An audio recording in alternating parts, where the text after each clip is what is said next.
আপনাদের কি এমন অভিজ্ঞতা আছে 4 মাস বেতন না পাওয়ার? 4 মাস আপনার বেতন পান নাই, কিন্তু আপনাকে অফিসে কাজ করতে হচ্ছে।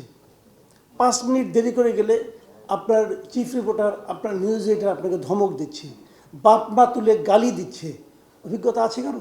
আমি এখানে বসে বসে না ভাবছিলাম যে এই যে আমরা কথাগুলি বলছি, গণমাধ্যমের জন্য কি করা উচিত, গণমাধ্যম কীভাবে পুনর্গঠন করা উচিত।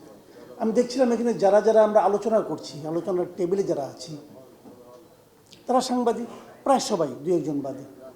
যারা এই সংবাদটা কভার করছেন তারাও সাংবাদিক। দুজনের মধ্যে পার্থক্য কী?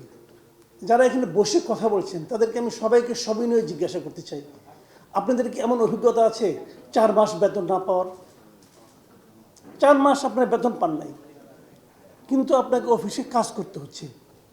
5 মিনিট দেরি করে গেলে আপনার চিফ রিপোর্টার, আপনার নিউজ এডিটর আপনাকে ধমক দিচ্ছে, বাপ মা তুলে গালি দিচ্ছে। অভিজ্ঞতা আছে কারো?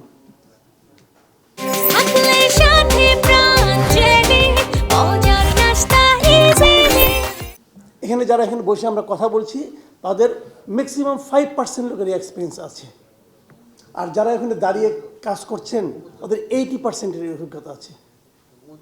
আমি দায়িত্ব নিয়ে বলছি, কারণ এদের প্রায় সবাইকে আমি মুখে চিনি, চোখে চিনি, চেহারায় চিনি। তো আমরা যে পুনর্গঠন করতে চাই, কার জন্য চাই? আমাদের জন্য চাই যারা কখনোই বেতনবিহীন অবস্থায় বাসায় রাতে চোরের মতো ফিরেন নাই, তাদের জন্য চাই?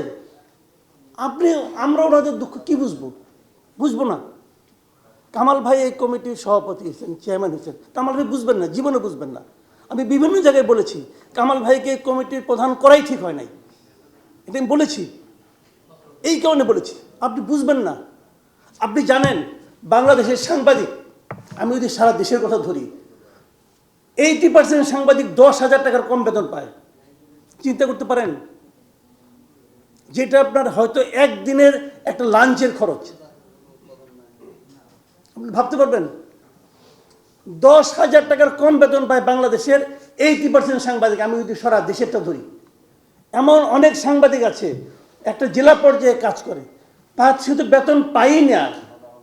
যে তাকে নিয়োগ দেয়, কার্ড দেয়, সে তাকে বলে যে তুমি কত আমাকে দিবা প্রতি মাসে। ভাবতে পারেন এটা এদেশে হয়? পৃথিবীর সবচেয়ে কঠিন কাজ কি জানেন?